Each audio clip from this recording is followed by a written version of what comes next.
बंगाल विभाजन, स्वदेशी आंदोलन 1905। ये बंगाल विभाजन के बारे में हम लोग इस वीडियो में पढ़ेंगे। 19 जुलाई 1905 को घोषणा हो गया, 20 जुलाई 1905 को अखबार में प्रकाशित हो गया। 7 अगस्त 1905 को कलकत्ता के टाउन हॉल में सभी नेताओं ने मीटिंग की तथा इसके विरोध में स्वदेशी आंदोलन चलाने का निर्णय लिया। 16 अक्टूबर 1905 को बंगाल विभाजन लागू हो गया। 1905 में कांग्रेस के बनारस अधिवेशन में, जिसकी अध्यक्षता गोपाल कृष्ण गोखले कर रहे थे, में स्वदेशी आंदोलन चलाने का समर्थन किया गया। अब 16 अक्टूबर 1905 में बंगाल में शोक दिवस के रूप में मनाया गया। इसी समय लोगों ने देशभक्ति के गीत गाए, एक दूसरे को राखी बांधी और राखी बांधने का विचार रविन्द्रनाथ टैगोर का था और एकता का प्रदर्शन किया। आंदोलन की कुछ गतिविधियां हुई और क्रियाविधि हुई, जैसे तिलक जी को वैलेंटाइन सिरोल ने भारतीय शांति का जनक कहा था। बंगाल में अनुशीलन समिति की स्थापना हो गई थी और ये प्रथम क्रांतिकारी संस्था है जिसको कहा जाता है। बारिंद्र घोष पी मित्र इसके संस्थापक थे। अब कुछ गतिविधियाँ भी हुई, जैसे विदेशी वस्तुओं का बहिष्कार हुआ, सरकारी स्कूल, उत्सव, उपाधि आदि का बहिष्कार हुआ, अदालत एवं नौकरी का बहिष्कार हुआ, स्वदेशी का प्रचार हुआ। रविन्द्रनाथ टैगोर एक ऐसे व्यक्ति हैं जिन्होंने 2 देशों के राष्ट्रगान लिखा है। पहला भारत का जनगण और दूसरा बांग्लादेश का अमर सोनार बांग्ला गीत की रचना किया था। और उसी समय पौधों में संवेदनशीलता की खोज जगदीश चंद्र बसु ने किए थे। बंगाल केमिकल फैक्ट्री की स्थापना प्रफुल्ल चंद्र राय ने की थी। रविन्द्रनाथ टैगोर ने भारतीय कला पर अंग्रेजी प्रभाव को हटाने व भारतीयों को भारत व मुगलों की कला से प्रेरणा लेने के लिए प्रोत्साहित किया। 1906 में राष्ट्रीय शिक्षा परिषद की स्थापना हुई। सीमाएं एवं परिणाम जान लेते हैं। पहली बार महिलाओं को इस आंदोलन से जोड़ा गया, किंतु व्यापक रूप में महिलाओं ने इस आंदोलन में जुड़ाव नहीं लिया।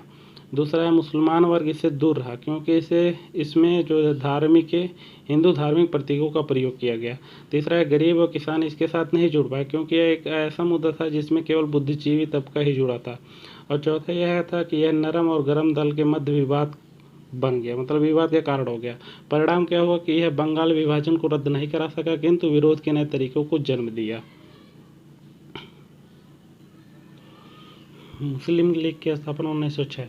अंग्रेजों के प्रयास से इसकी स्थापना हुई। इसमें उच्च वर्गीय मुसलमानों को अंग्रेजों ने कांग्रेस के विरोध में लामबंद किया।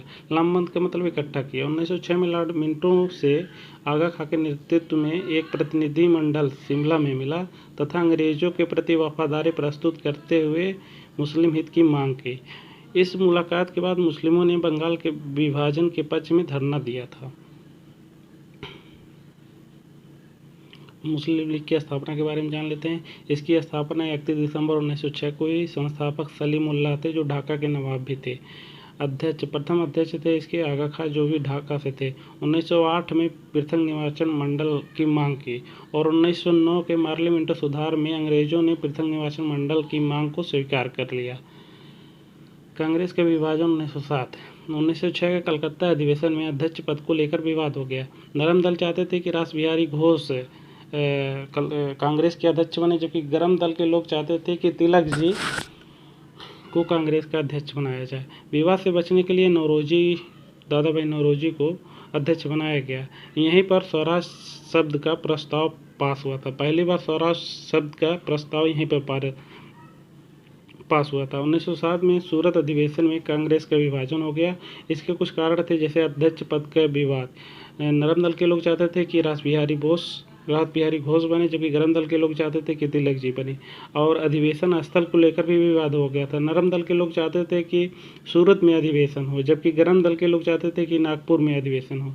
और स्वदेशी आंदोलन के विस्तार विवाद के, जब नरम दल के लोग चाहते थे कि जो बंगाल विभाजन है, यहाँ पे जो आंदोलन हो रहा है स्वदेशी आंदोलन, ये यहीं पे रहे, जबकि गरम दल के लोग चाहते थे कि यह आंदोलन पूरे भारत में रहे। और चौथा कारण है कि 1905 में प्रिंस ऑफ वेल्स भारत आए थे। इनके स्वागत में भी विवाद हो गया था। नरम दल के लोग चाहते थे कि स्वागत में प्रस्ताव पास किया जाए, जबकि गरम दल के लोग चाहते थे कि स्वागत में प्रस्ताव पास नहीं करें। अंततः सूरत में विवाद हुआ, जिससे नरम दल प्रभावी हो गया और गरम दल कांग्रेस से अलग हो गया। इस घटना को कांग्रेस का विभाजन कहा गया।